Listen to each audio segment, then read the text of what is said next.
প্রিয় মানুষ নর মানুষ সৃষ্টি মহান স্রষ্টার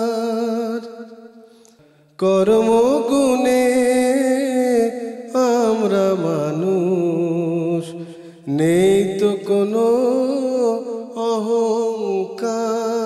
আসসালামু আলাইকুম প্রিয় দর্শক, সবাইকে স্বাগত ও শুভেচ্ছা জানিয়ে শুরু করছি এনটিভির নিয়মিত পাক্ষিক আয়োজন লাভেলো নিবেদিত মহিলাঙ্গন। আপনাদের সাথে আছি আমি মহসিনা শারমিন নিশাত। দর্শক, শুরুতেই রয়েছে সময়ের প্রশ্ন।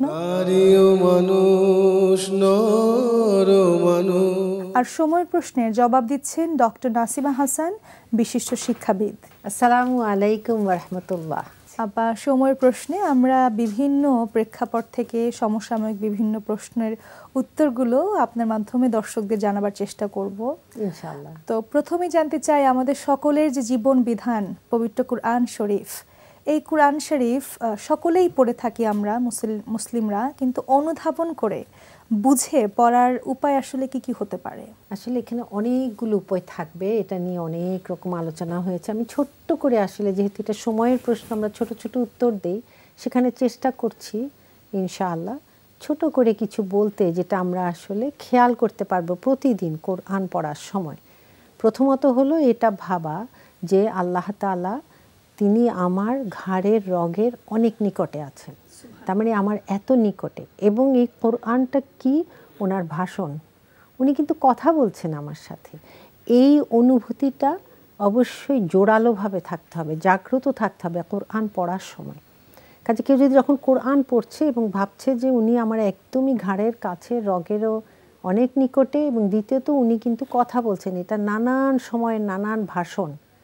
এবং তৃতীয়ত আমি এখানে বলবো আরেকটি, যেটা সাইয়েদ কুতুব, উনি একজন মিশরীয় খুবই নামী আলেম, কোরআনের তাফসিরও লিখেছেন, ফি জিলালিল কোরআন। সেখানে কিন্তু উনি উল্লেখ করেছেন যখন উনি কোরআন অধ্যয়ন করতেন, এবং সেই অধ্যয়ন করার সময় উনি তো তাফসির লিখেছেন, যে কোরআন যেন ওনাকে, কোরআনের যেন একটি সিন্দুকের মতো সেটা খুলে ওনাকে দেখাচ্ছে। কোরআনের ভিতরে যে হীরা জহরত মণিমুক্তা যত কিছু, সব যেন খুলে খুলে কোরআনই ওনাকে দেখাচ্ছে। ওনার এই অনুভূতিটা পড়ে আমি খুব অবাক হলাম, মানে কোন স্তরের কোরআন নিয়ে চিন্তাবিদ হলে এবং কোন লেভেলের জ্ঞান হলে ওনার মধ্যে এটা হওয়ার কথা। মানে সুবহানাল্লাহ, এটা পড়ে আমাদের প্রত্যেকের আসলে ইচ্ছে থাকা উচিত যে ওনার মতো করে আমরা যদি কোরআন একটু হলেও পড়তে পারি কোনো দিন, সুবহানাল্লাহ, তাহলে নিশ্চয়ই যে কোরআনের যে ভান্ডার, যে রত্ন, এই ভান্ডার কোরআনই আমাকে খুলে খুলে দেখাবে। এবং ওই জন্য ওনার ব্যাখ্যাটা, কোরআনের যে ব্যাখ্যা উনি লিখেছেন, সেটাও কিন্তু একদম আনম্যাচড, তুলনাহীন, অন্যগুলোর সাথে মেলে না এরকম। তো এইভাবেই আসলে আমরা কোরআনকে অনেক মনের গভীরে গেঁথে ফেলতে পারবো ইনশাআল্লাহ। মহান আল্লাহ তাআলা আমাদের সকলকে কবুল করুন। আপা, এবার একটু অন্য প্রসঙ্গে যাই, যেটা আমরা বর্তমান প্রেক্ষাপটে খুব বেশি দেখতে পাই, যে কৈশোর থেকে কিংবা ঠিক ছোটবেলা থেকে বাচ্চারা কিন্তু মোবাইলের প্রতি আসক্ত হয়ে যাচ্ছে, এবং এই যে শারীরিক যে খেলাধুলা, এটির প্রয়োজন কিন্তু, কিংবা এটির যে আসলে বাস্তব রূপে যে তারা মাঠে খেলতে যাচ্ছে বা খেলাধুলা করছে, এটি আমরা কিন্তু একেবারেই দেখতে চাচ্ছি না। তো সেই জায়গা থেকে জানতে চাইবো যে আপা, কিভাবে খেলাধুলার প্রয়োজনীয়তাটা আমরা নিশ্চিত করতে পারি? এটা আসলে জবাব দেওয়াটা খুব সহজ নয়, তবে প্রথমে যে আমরা বুঝে যাই যে খেলাধুলার গুরুত্বটা কত বেশি। প্রথমত ইসলামের দিকে যদি আমরা একটু তাকাই, দেখব রাসূলুল্লাহ সাল্লাল্লাহু আলাইহি ওয়াসাল্লাম নিজেও কিন্তু খেলাধুলা করেছেন। ছোটবেলায় তিনি পশু চারণ করেছেন, এটা কিন্তু বেশ কঠিন কাজ, হাঁটাহাঁটি করতে হয়, তবে প্রকৃতির অনেক কাছে যেতে হয়, হ্যাঁ, এবং পশু চারণ করে উনি আবার ফিরিয়ে নিয়ে আসতেন সেই পশুকে। এবং আরও দেখেছি উনি দৌড় প্রতিযোগিতা করেছেন, কুস্তি করেছেন। কাজে আমাদের বয়সন্ধিকালে যারা আছে এবং অন্যান্য বয়সেও যারা আছে, বয়সন্ধিকাল নিয়ে কথা বলছি যেহেতু এই জেনারেশন আসলে ইসলামের ঠিক কি আছে আর কি নেই এটা অনেক সময় বুঝতেই পারে। এটা খুবই জরুরি এই খেলা, কেননা এই খেলা তাকে কি করবে, শারীরিকভাবে মানসিকভাবে সতেজ রাখবে, এবং তার কিন্তু অবসাদ দূর হবে। আমরা মনে করি কি খেললে বেশি হয়রান হয়ে যাবে, বরং এই খেললে সে দুইভাবেই কিন্তু অনেক ঝরঝরা হয়ে যায়। এবং দ্বিতীয়ত হলো অঙ্গ সঞ্চালন হয়, তার দৈহিক বিকাশে এটা সহায়তা করে, কারণ এই সময় তো তার বড় হওয়ার বয়স, শরীরটা বেড়ে উঠছে, কি মেয়ে কি ছেলে, তাই না? আরেকটি হলো কি, তার মধ্যে রুদ্ধ যে আবেগ আটকে আছে, এই সময় কিন্তু আবেগের অনেক নানান আবেগ তার মধ্যে ভেতরে কুড়িয়ে কুড়িয়ে খায় তাকে, এটা কিন্তু বহিঃপ্রকাশ ঘটে খেলার মাধ্যমে। এবং ব্যাপার হলো কি, তার মনের যে ভার এটাও কমে যায় খেলার মধ্যে দিয়ে। কাজে আমরা শুধু খেলাকে খেলা হিসেবে দেখলে হবে না, সামাজিক কিছু উপাদান আছে খেলার মধ্যে, সেটা কি বোঝাপড়া করতে হয়, সহমর্মিতা দেখাতে হয়, তারপরে নীতি থাকতে হয়। আমি ইচ্ছে করে খেলার মধ্যে গোল পাকিয়ে ফেললাম, মিথ্যার আশ্রয় নিলাম, এটা কিন্তু করতে পারবে না খেলার মধ্যে। এবং তার মধ্যে আরেকটা কি, যে সহযোগিতা সহমর্মিতা, এই গুণগুলোর বিকাশ ঘটে। এবং হার জিত একটি বিরাট জিনিস, এটাকে সে মেনে নেয়, যেটা জীবনে কিন্তু প্রায়ই এটা ঘটতে থাকবে, কখনো হার কখনো জিত। কাজে খেলার মাধ্যমে কিন্তু জীবনের অনেক প্রশিক্ষণ হয়ে যাচ্ছে ইনশাআল্লাহ। অবশ্যই। এবং দেখা যায় যে আমরা এখনকার সময় দেখতে পারি যে হার মেনে না নিতে পেরে কিন্তু অনেক বড় বড় দুর্ঘটনাও কিন্তু কাজে ডিভাইস থেকে, যে ডিভাইসের কথা বলেছে, এটা থেকে সরে আসতে হলে এটার দরকার অবশ্যই। এবং আমরা ইনডোর গেমেরও ব্যবস্থা করতে পারি যদি আউটডোরে যেতে না পারে। এবং স্কুলে আমরা আসলে অনুরোধ রাখতে পারি যে কিছু সময় তাদেরকে খেলতে দেওয়া হোক ইনশাআল্লাহ। অবশ্যই ইনশাআল্লাহ। আপা, আমরা জানি যে নামাজ অন্যতম এবং শ্রেষ্ঠ একটি ইবাদা, এবং সিজদা করার মাধ্যমে কিন্তু আল্লাহ তাআলার সবচেয়ে বেশি নিকটে যাওয়া যায়। কিন্তু যখন আমরা অনেক সময় নামাজে দাঁড়াই, তখন এই পৃথিবীর সকল চিন্তা, সকল প্ল্যানিং, সকল দুশ্চিন্তা আমাদেরকে ঘিরে ধরে। তো এই প্রসঙ্গে জানতে চাইবো যে আসলে খুব মনোযোগ দিয়ে নামাজ পড়ার উপায় কি হতে পারে? অবশ্যই এটা আসলে আমাদেরকে খুব চর্চা করতে হবে। প্রথমত সবাই এটা জানেন যে আলেমগণও বলেছেন যে খুব সুন্দর করে ওযু করা, ওযুর দোয়াগুলো পড়া, তারপর জায়নামাজের দোয়া পড়া, কারণ পবিত্র হতে হতে তারপর জায়নামাজে দাঁড়ানো। জায়নামাজে দাঁড়ানোর সঙ্গে সঙ্গে আমরা যখন তাকবীরে তাহরিমা করি, আল্লাহু আকবার, তখন কিন্তু আমার মনকে বোঝাতে হবে এখন দুনিয়ার যে কোনো বিষয়ের সাথে আমার সম্পর্ক ছেদ করেছি। কাজে দুনিয়াবী চিন্তা মাথায় আমি আনবো না, এটা মনকে বুঝাতে হবে। এবং এটার জন্য মনকে কি কাজ দিব, সেই দুনিয়াবী চিন্তা তো তার আসতেই পারে, কারণ শয়তান তো শক্তিশালী আক্রমণ নিয়ে তখন হাজির হয়। তখন সে কি করবে, যা যা সূরা পড়ছে, যে রুকু সিজদা যেগুলো পড়ছে, ওগুলো অর্থ চিন্তা করবে সে। এটা খুবই জরুরি। আরেকটি খুবই জরুরি হলো সেটা সারাদিন আমি কি করি। আমি যদি অনেক পাপ কাজ করি, অশ্লীল কিছু দেখতে থাকি, আশপাশেও দেখতে থাকি, ম্যাগাজিনে দেখতে থাকি, ডিভাইসে দেখতে থাকি, তাহলে কিন্তু এটা নামাজের সময় এসে এগুলো উপস্থিত হবে, এগুলো ডিস্টার্ব করবেই। এই জন্য আলেমগণ বলেছেন খারাপ কিছু অবশ্যই না দেখা, দেখে থাকলেও তওবা টওবা করে দাঁড়ানো। আর আমরা যে মাটিতে দাঁড়াই, মাটির উপর যে নামাজে দাঁড়াই, এখানেই আমরা সিজদা দেই। হ্যাঁ, এখানেই কিন্তু বোঝানো হচ্ছে যে তুমি যখন নামাজে দাঁড়াচ্ছ, মাটি দ্বারা তৈরি, তুমি মাটিতে সিজদা দিচ্ছ, তুমি কিন্তু মাটিতেই আবার কবরে শায়িত হবে, আবার এই মাটি থেকে আমাকে উঠানো হবে। কাজেই আমার এক একটি নামাজ জবাবদিহিতার জন্য প্রস্তুতি পর্ব, যে আমি তো আখিরাতে যে কোনো সময় আমার শুরু হয়ে যাবে আমার পরবর্তী গন্তব্য, তাই না? মাটির নিচে তো চলে যেতে হবে। আজকে আমি সিজদা দিচ্ছি, কিন্তু আমি জানি না এই সিজদা যে তুমি বললে কি সুন্দর কথা, যে আল্লাহ সবচেয়ে নিকটে নিয়ে যায়, এই সুযোগ তো আমার নাও আসতে পারে। এই সিজদার পর আমি হয়তো আবার সিজদা নাও দিতে পারি। হয়তো এরকম শারীরিকভাবে মানুষের বেঁচে আছে, হয়তো নামাজ পড়তে পারছি না, তা আল্লাহ মাফ করুন। এই যে মাটি থেকে আমি আবার উঠবো, আখিরাতের প্রস্তুতি আমি নিচ্ছি কি, এটা প্রতিটি নামাজে যদি আমি এটা স্মরণ করি, তাহলে আমার নামাজ অবশ্যই আল্লাহর দিকে রুজু হবে বেশি, এবং মনোযোগ আমার বাড়বে, বই কমবে না ইনশাআল্লাহ। আপা, ঠিক এর সাথে সংশ্লিষ্ট আরেকটি প্রশ্ন জানতে চাইবো, যে আমাদের মৃত্যুর পরে যে আরেকটি আখিরাতের জীবন রয়েছে, যেটি আমাদের নির্ধারিত জীবন, নিশ্চিত জীবন, তো সেই জীবনে যাওয়ার জন্য মৃত্যু একটি অবধারিত বিষয়, কিন্তু এই মৃত্যুকে আমরা মাঝে মাঝেই ভুলে যাই। তো এই মৃত্যুকে মনে রাখার জন্য আমাদের কি কি উপায় আপনি বলে দিতে পারেন? আসলে এটা খুব সুন্দর একটি কথা বলেছে, মৃত্যুকে মনে রাখা। কেন মনে রাখবো? কারণ আমার হৃদয় মরিচা পড়ে। আমি দুনিয়াবি কাজে যে আছি, দুনিয়া তো আবার খুবই গুরুত্বপূর্ণ, এখান থেকেই তো আমার পুঁজি নিয়ে যেতে হবে। তো যেটা হয় কি, মৃত্যুকে স্মরণ করতে হলে আমাকে বারবার এটা স্মরণ করতে হবে যে আমার জীবনটা এখানে মোটেই আমি সব সময়ের জন্য আসিনি, আমাকে চলে যেতে হবে। মৃত্যুকে স্মরণ আর নামাজ যে সময় মনে করা, এটা আমার শেষ নামাজ। কারণ এটা হাদিসেই এসছে, ফজর পড়লে তুমি মাগরিব পর্যন্ত নামাজ পাবে কি না এটার তো কোনো নিশ্চয়তা নেই। এটাও আমাকে মৃত্যুকে স্মরণ করবে। আরেকটি আমি এখানে একটি উল্লেখ করতে চাই, মিশরীয় একজন আলেম ছিলেন, যিনি তার শিষ্যদেরকে খুব সুন্দর করে প্রশিক্ষণ দিতেন। সেটার একটি প্রশিক্ষণ ছিল মৃত্যুকে স্মরণ, অন্যান্য প্রশিক্ষণ তো দিতেনই। এবং ওই সময় করতেন কি, রাতে হতো জিনিসটি। তিনি হয়তো ছোটোখাটো কোনো বক্তব্য দিলেন, সব কিছু, কিন্তু উঠোন থাকতো একটি, উঠোনে একটি কবর খোঁড়া হতো। সেই কবরে প্রত্যেক শিষ্যকে কয়েক মিনিট উনি শুতে বলতেন এবং শুয়ে বলতেন যে চিন্তা করো এটা তোমার পরবর্তী গন্তব্য, এটার জন্য তুমি প্রস্তুত কি না। এটা আমি পড়ে আমার কি অনুভূতি হয়েছিল আমি বলতে পারবো না।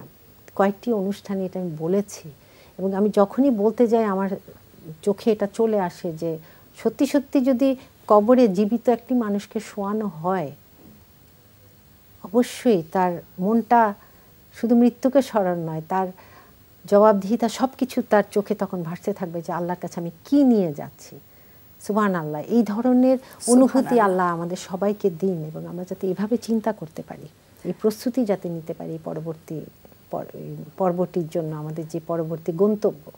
অবশ্যই, এবং আল্লাহ তাআলা কবুল করুন আপা, আমাদেরকে সেই তৌফিক দান করুন এবং এই সত্যটি বুঝবার মতো জ্ঞান আমাদেরকে দান করুন। আপনাকে অনেক অনেক ধন্যবাদ আপা, দর্শকদেরকে এত সুন্দর করে এতগুলো প্রশ্নের উত্তর দেবার জন্য। সবাইকে ধন্যবাদ। আমাদের এখনকার আয়োজন জীবন পরিক্রমা, যেখানে আমরা জীবনের সাথে সংশ্লিষ্ট বিভিন্ন বিষয়গুলো নিয়ে আলোচনা করে থাকি। দর্শক, জীবনের সাথে সুখ এবং দুঃখ অনেক বেশি ওতপ্রোতভাবে জড়িত, আর সেই জায়গা থেকে আজকে আমাদের আলোচনার বিষয় জীবনের সুখের মূলনীতি। কথা বলবেন প্রফেসর ডক্টর সালমা আইনি, শিক্ষক ও লেখক, ইংরেজি ভাষা ও সাহিত্য বিভাগ। আসসালামু আলাইকুম রহমতুল্লাহি ওয়া বারাকাতুহু। খুব প্রয়োজনীয় একটি বিষয় নিয়ে কথা বলবো, যেটি সকল মানুষের ইচ্ছে যে সবসময় সুখে থাকা। এবং যদিও আমরা জানি যে দুঃখ জীবনের একটি আসলে অঙ্গ বা অংশ, কিন্তু সেটিকে কিন্তু আমরা মেনে নিতে চাই না। তো সেই জায়গা থেকে আপা এই যে অনুধাবন যে সবসময় সুখকে পেতে চাওয়া, সুখকে নিয়ে চিন্তা করা এবং দুঃখকে আলিঙ্গন না করে নেওয়া, এটি আসলে আমরা কেন করে থাকি নিজেদের অজান্তে? বিসমিল্লাহির রহমানির রহিম। আসলে যেমন দিনের পরে রাত, রাতের পরে দিন, সাদা কালো, প্রত্যেকটি ক্ষেত্রে আমরা যদি দেখি সূর্য এবং চাঁদ, প্রতিটির একটি বিপরীতধর্মী একটি বিষয় থাকে। আল্লাহ তাআলার সমগ্র সৃষ্টিতে বিপরীত একটি সৃষ্টি থাকবে, পুরুষ এবং নারী, শিশুকাল এবং বয়োবৃদ্ধকাল, প্রত্যেকটিরই দুটো মেরু আছে। ঠিক তেমনিভাবে সুখ এবং দুঃখ। তো বিষয় হচ্ছে, দুঃখ যদি না থাকতো আমরা সুখ হয়তো বুঝতে পারতাম না, যে সুখের ধরন কি, সুখের টেস্ট কি, হয়তো বোঝা যেত না। আর যেহেতু আল্লাহ সুবহানাহু ওয়া তাআলা আমাদেরকে পাঠিয়েছেনই হলো পরীক্ষা করার জন্য, এখন পরীক্ষা তো কখনোই ওতপ্রোতভাবে কি বলবো, এটা এর মধ্যে একটু দুঃখ থাকবে না তা তো হতে পারে না।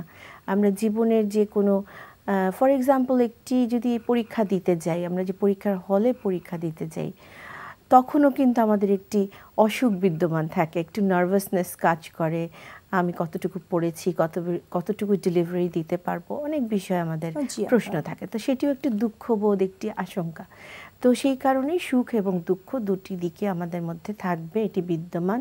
এটি জীবের, যে কোনো জীবের জীবনেই এটি ঘটে থাকবে। তো আল্লাহ সুবহানাহু ওয়া তাআলা যেহেতু এই দুটি বিষয়কে ওতপ্রোতভাবে জড়িত করে দিয়েছেন, আমাদের কাজ হচ্ছে যে আমরা দুঃখটিকে কিভাবে সহনীয় পর্যায়ে নিজের মধ্যে নিয়ে আসতে পারি। কেননা দুঃখের মর্মার্থ বা দুঃখ পেলে, কষ্ট পেলে, এর পরিবর্তে আল্লাহ সুবহানাল্লাহু তাআলা আমাদের জন্য কি রেখেছেন সেটি যদি আমরা একটু অনুধাবন করতে পারি, তখন দুঃখ কিন্তু প্রশমিত হয়ে যায়। আর দুঃখ কখনোই চিরস্থায়ী নয়। এরপরে অ্যাকচুয়ালি সূরা ইনশিরাহতে যদি আমরা দেখি, সেখানে কি আছে যে দুঃখের সাথে সুখ, কাজেই বলা আছে যেটা পরেও না আগেও না, সাথে সাথেই বিরাজমান।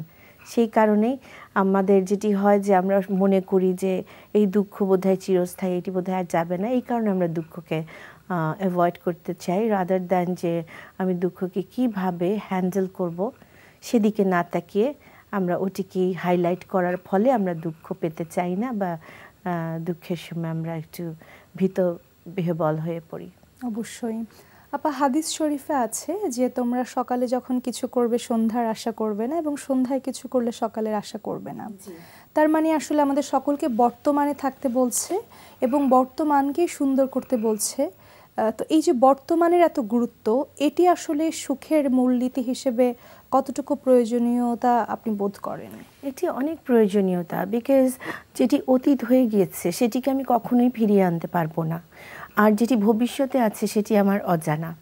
ভবিষ্যতে কি আছে আমরা কেউ বলতে পারবো না, আর যেটা অতীত হয়ে গিয়েছে আমরা কেউ সেটিকে বদল করে ফিরিয়ে এনে মন মতো করতে পারবো না। এই কারণেই বর্তমানের গুরুত্ব অনেক বেশি।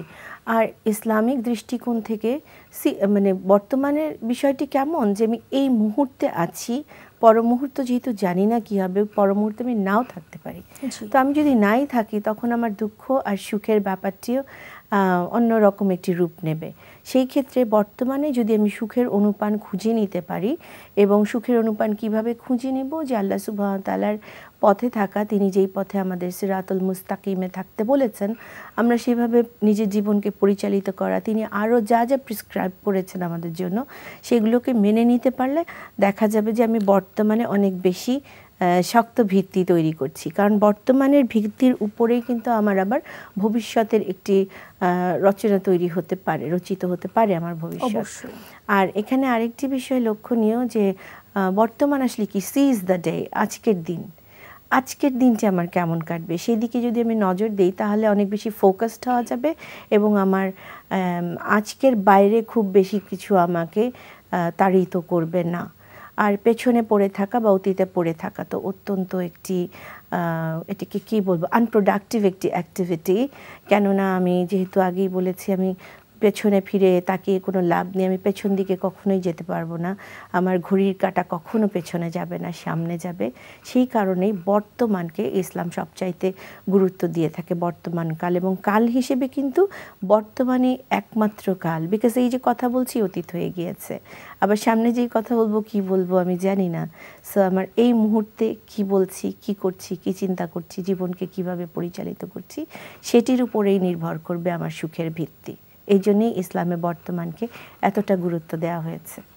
অবশ্যই আপা যেহেতু ভবিষ্যতের কথা বললেন, এবং দেখা যায় যে অনেকেই কিন্তু ভবিষ্যৎটাকে সুন্দর করবার জন্য বর্তমানকে অনেক সময় হয়তো অনেক বেশি কষ্ট দিচ্ছে। হয়তো আমরা অনেক বেশি সেভিংস করছি, কিংবা ভবিষ্যৎ নিয়ে এত বেশি আমরা দুশ্চিন্তাগ্রস্ত, যে কারণে বর্তমানকেও আমরা কিন্তু নেগলেক্ট করছি। জি আপা, আমরা অবশ্যই সেটিকে আমরা যথাযথভাবে গুরুত্ব দিচ্ছি না। এ ব্যাপারে আপা কি বলবেন? আসলে আবারও সেই ইসলামের দিকে যদি আমরা তাকাই, এবং নবী রাসূলদের দিকে, এবং সাহাবা একরাম যারা বড় বড় মনীষী রয়েছেন, এনারা আসলে খুব বেশি ভবিষ্যৎ নিয়ে চিন্তা করতেনই না।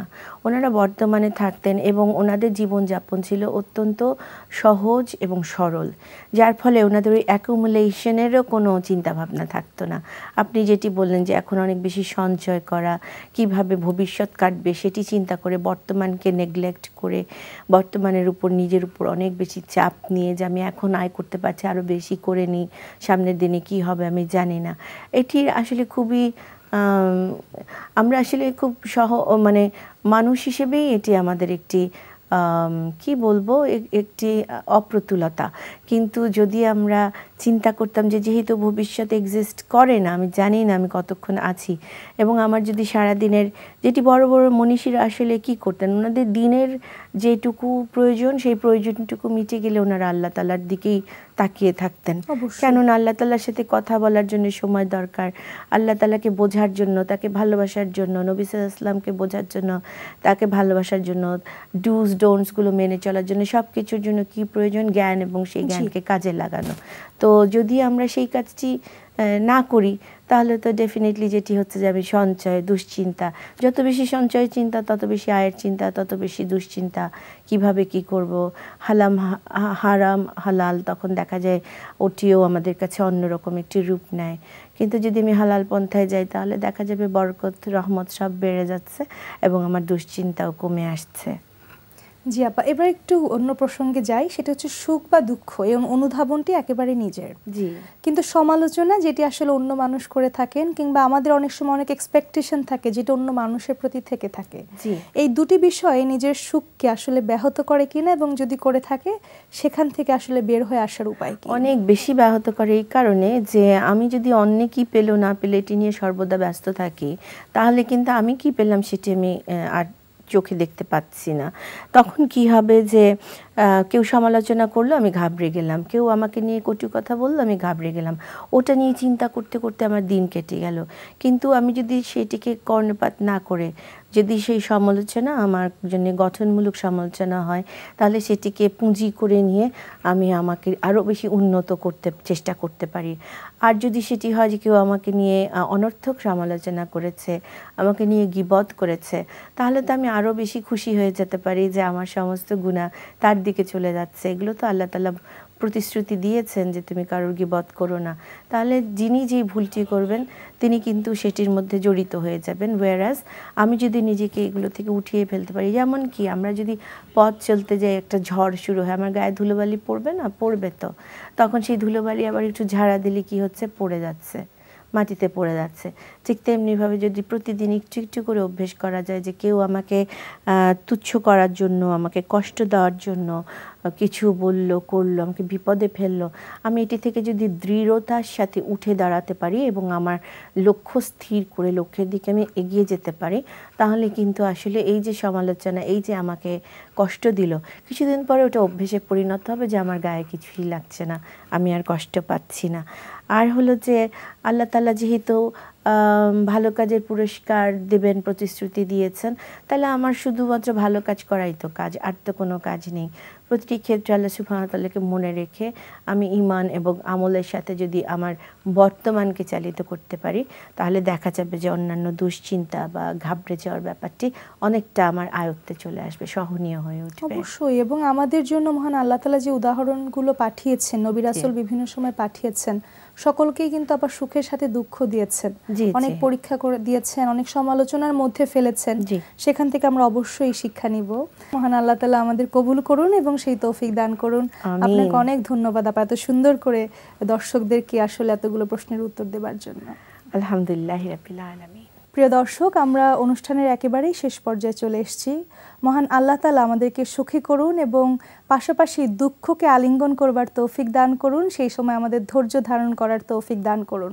এবং পাশাপাশি আলোচনার মধ্যেও আপা বললেন যে সুখী হবার জন্য আমাদের অবশ্যই বেশি বেশি শুকর আদায় করতে হবে, আমাদের আল্লাহ তাআলার কাছে ক্ষমা চাইতে হবে, দোয়া চাইতে হবে এবং অবশ্যই বিপদে আমাদের ধৈর্য ধারণ করতে হবে।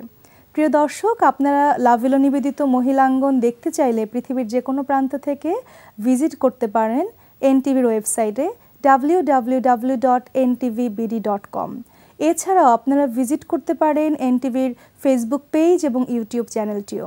প্রিয় দর্শক, আপনারা আপনাদের মতামত, পরামর্শ কিংবা অভিমত আমাদেরকে চিঠি লিখে জানাতে পারেন এই ঠিকানায়। পরিচালক মহিলাঙ্গন, এনটিভি, বিএসইসি ভবন, 102 কাজী নজরুল ইসলাম এভিনিউ, কারওয়ান বাজার, ঢাকা 1215। দর্শক, আজকের মতো বিদায় নিচ্ছি। মহান আল্লাহ তাআলা আমাদেরকে সুন্দর রাখুন, সুস্থ রাখুন। আসসালামু আলাইকুম।